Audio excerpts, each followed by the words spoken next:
It's one of the busiest travel days of the year. We are live at San Diego International. Plus, a mother in North County uses her cell phone to track down her 13-year-old daughter and allegedly finds her inside a car with a substitute teacher. It's the 60th anniversary of JFK's assassination. We take a look back at video from his trips here to San Diego. See these historic lampposts in Loma Portal? Neighbors say they're being taken down. I'm Shanna Handy working for you on that story coming up. Most of what we're going to eat for Thanksgiving is not good for our fur family to eat. And a lot of pies are ready for pickup for the Thanksgiving table. CBS 8 News Live at 6 starts now.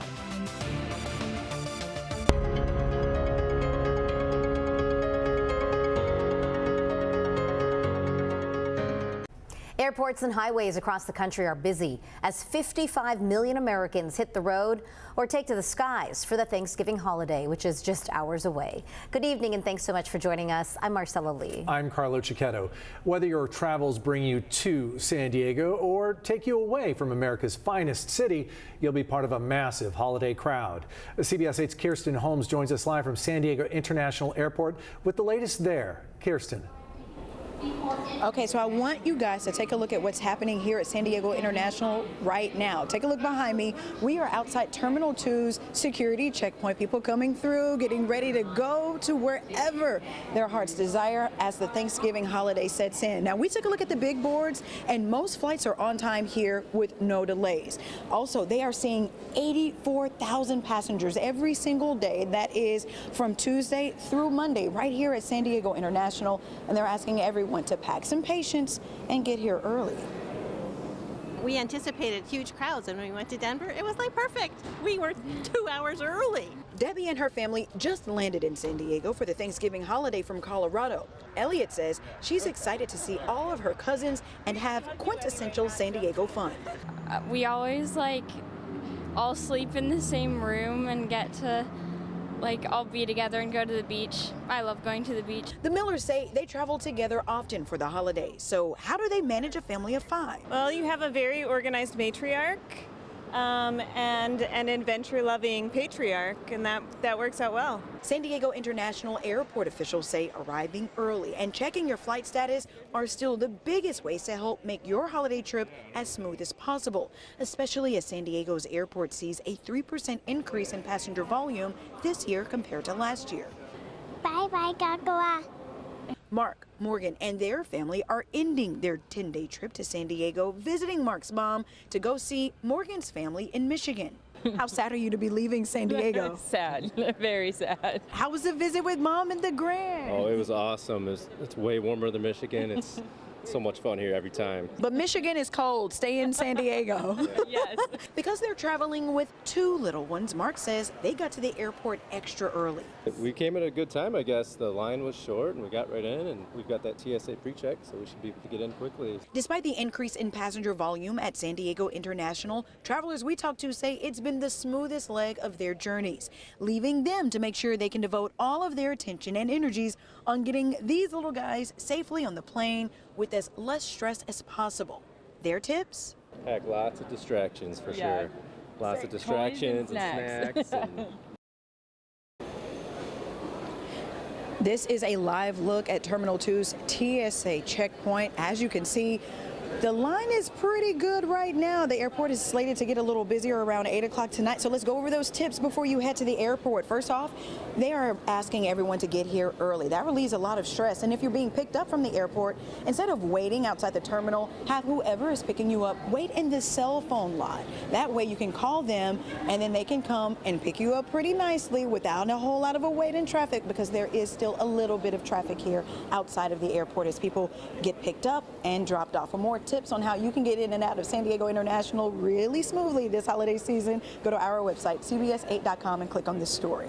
Reporting live for CBS 8, I'm Kirsten Holmes. Back to you. Kirsten, I've had a lot of family travel in and out of that airport over the last few days, and we do know that the traffic kind of comes in waves. What are you finding are the busiest times at the airport and the smoother sailing times, so people kind of know when to expect the most traffic, when to leave an extra 30 minutes to an hour of time? Absolutely. As you can see behind me right now, it is smooth sailing right now. The busiest times at San Diego International are between 4 and 6. 9:30 and 12:30, and then 8 and midnight. So as long as you can try to get around those times, you should have smooth sailing. But it's always smooth sailing here at San Diego International because we're in San Diego, Marcella. Well, it may not be smooth sailing, but at least you're in San Diego, like you said. Thanks so much. Finding that silver lining, Kirsten. And despite the Thanksgiving travel rush, today is not the busiest travel day of the year. Coming up tonight at 6:23 p.m., our Verified team will tell us which day is. By the way, you can also go to cbs8.com/traffic for live updates on roads and freeways. It will be all hands on deck or maybe wheels on the road for the CHP this long holiday weekend. A maximum enforcement period is just underway. It ends late Sunday night. All available CHP officers and other law enforcement agencies will be out looking for impaired drivers and other traffic violations. Last Thanksgiving weekend, 37 people were killed on California roads. More than 1,000 drivers were arrested for DUI. A substitute teacher in the North County is in jail tonight after the mother of a 13-year-old student allegedly caught him inside a vehicle with her daughter. As CBS 8's David Godfredson reports, the mother used her cell phone to track down her daughter's location and confronted the 27-year-old teacher face to face. As of right now, we don't have any indication that there are additional victims, but we are concerned that there could be others. It happened on Saturday night at Guajome Lake Park in Oceanside, where a North County mother allegedly found her 13-year-old daughter inside a car with a 27-year-old substitute teacher. They were engaged in inappropriate activity, according to the Oceanside police. The mother found her daughter in the company of an adult male and was able to get her daughter out of the vehicle and confront the male. Sergeant Joshua Morris told me the mother used a cell phone tracking app to locate the girl. I think she showed a lot of courage in that moment. That is something that is probably overwhelming for her, but she did an amazing job. She was able to not only get her daughter out of that situation, but she was able to provide us information and evidence that led to his arrest.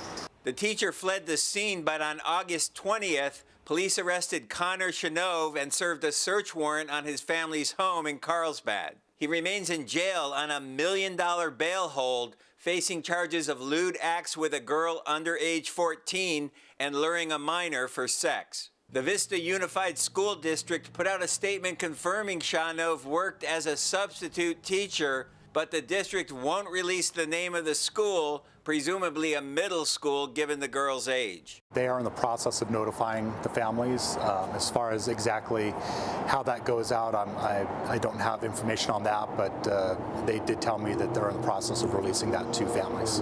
Shanove also worked for the All-Girls Seaside Water Polo Club based in Carlsbad and was previously employed as a lifeguard for the city of Encinitas and the city of Carlsbad. Police say Shanove met the girl at school. Officers have not identified any additional victims related to those other jobs. He's set to be arraigned in court on Monday. If you recognize the suspect's name and you think your child may have had some interaction with him, contact the Oceanside Police Department. In Oceanside, David Godfredson, CBS 8. All right, David, thanks. Today, 2 men accused of fatally shooting 2 teenagers last month at an El Cajon house party pleaded not guilty.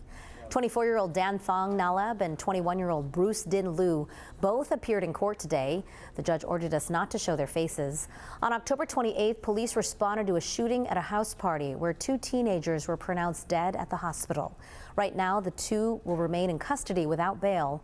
The suspects are due back in court in January. San Diego County has released a death certificate confirming skeletal remains found in September in the Anza Borrego Desert are those of a former Navy SEAL from Morongo Valley. 52-year-old John Fitzpatrick had been reported missing in July, along with a Chinese tourist named Fang Jin. The death certificate confirms the location of the remains, both found near Harper Canyon. Fitzpatrick's 4-wheel drive truck was found abandoned several miles away. His cause of death is still listed as pending, and both autopsies remain sealed because of an ongoing investigation. People who live in San Diego's Loma Portal neighborhood are up in arms over the removal of historic lampposts. CBS 8's Shannon Handy is working for you to find out why they're being taken down and what the city is saying about it.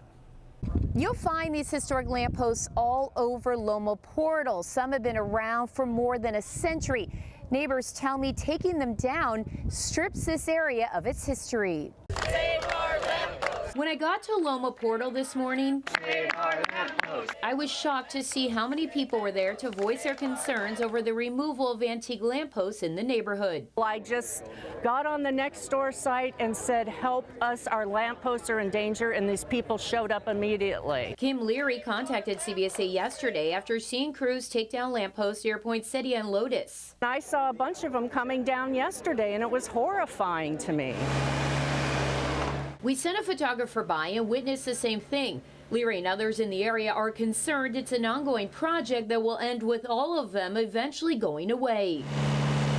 I know that the electrical is old style and it might take a little more effort and labor, but we are all taxpayers here. Our taxes can go toward that sort of work to improve our neighborhoods and to fix the lampposts rather than destroy, remove, and replace them. During our interview, Elaine Burrell clutched this book she and her neighbors created about the history of Loma Portal, including its lampposts, which she says are significant for a number of reasons. They mean charm and beauty and history. The lampposts represent safety and security for our children and our families. Robert Allenby shared those same sentiments. He's lived in Loma Portal for 60 years. They are poles that we decorate every holiday season. It's the fabric of our community. It defines who we are. Many of these old lampposts haven't worked for quite some time, and that's the case in nearby neighborhoods like Kensington, where last year city leaders unveiled a plan to replace 50 of them, saying they weren't reliable or safe.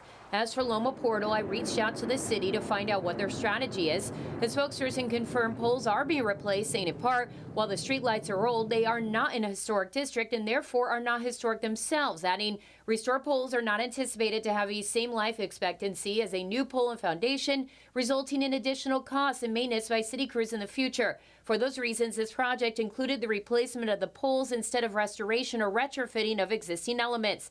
You can read the entire statement on CBS8.com. It's unclear if all poles are being replaced and what the timeline is. We'll update this story as we learn more. Working for you, I'm Shanna Handy for CBS8. Thanks, Shannon. Here at CBS8, we want to help solve problems affecting you. If there is something you would like us to look into, you can email us at workingforyou@cbs8.com. Still ahead tonight, 60 years after the assassination of President John F. Kennedy in Dallas, we look back on his visit here in San Diego. Plus, a lot of grateful people this Thanksgiving. We're there as meals, care packages, and pies are served and handed out ahead of tomorrow. It will be a dry and cooler Thanksgiving, but we are looking at a chance for some wet weather on Black Friday. We'll take a look at why coming up. And up next, what not to do if you're frying your turkey this year.